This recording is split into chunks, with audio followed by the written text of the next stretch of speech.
Hey guys, your girl Ms. P here, and I'm here to share another awesome resource with you. This one is called College Data, and I love it so much. It's so bomb. Like, you really have to be using this, right? If you go across the front, they give you so many things that you can do here, right?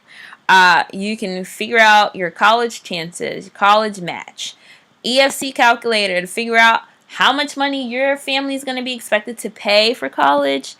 You can compare your award letters. You can figure out about how much you'll be spending to go there. They have a scholarship finder. They have a financial aid tracker, an admissions tracker on here. Everything is super amazing on this website. One of the things I use the most, though, is I go to College 411 and then I go to admission. So when I click on admission, it takes me to another page. I was actually looking up Boston University, but I'm going to show you how I got there first before I just jump in. So there's two ways of doing this. I can either decide that there's a school that I really want to go to, and I can click on find, and it's going to take me to the school.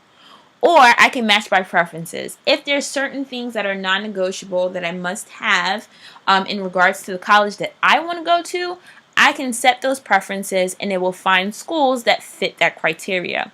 Tell people all the time, make sure that you pay very special attention to the outcomes, right? You don't want to go to a school where nobody's graduating and nobody's happy. So you definitely want to look at outcomes because that is super important. You also want to look at financial friendliness, especially if you know your parents don't have a lot of money to send you to school. You definitely want to look at financial friendliness because you want to know how much debt you're going to incur while you're there. Do they give merit aid, which means that they give you money for doing well in school, right? So you're getting like a scholarship because you did well in school. And financial need met. Do they meet needs of students who actually need the money to go there, right? And you want to make sure that you set those as preferences if, in fact, cost is a factor.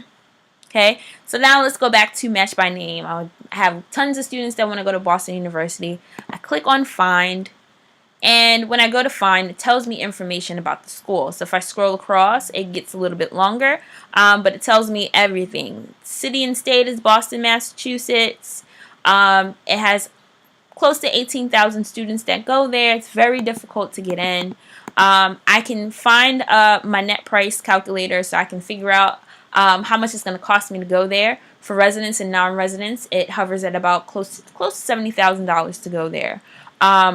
Need met, so they meet 93% of need, which is great, right? Only 8% of students get merit aid, though, so that's something to think about.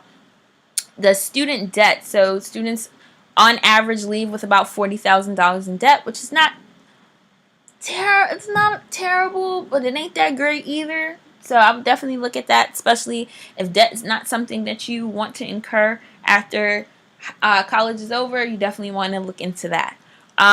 Freshmen seem to be really happy there. 93% are satisfied, and they have about an 80% graduation rate, which is kind of dope.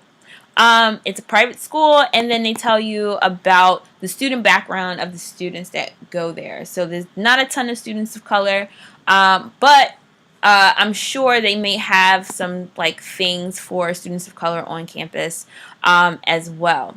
So this is how I use college data. There's also different ways to use it. You can get a login, you can sign up, and then you can keep your information. So if you guys have Naviance, then you know how Naviance works, and it's kind of similar. Not 100% similar, but it's definitely free, which is the great part. So it's free, so that's the good part about it, right? So I would definitely be using this if I was you to make sure that you pick the best college possible.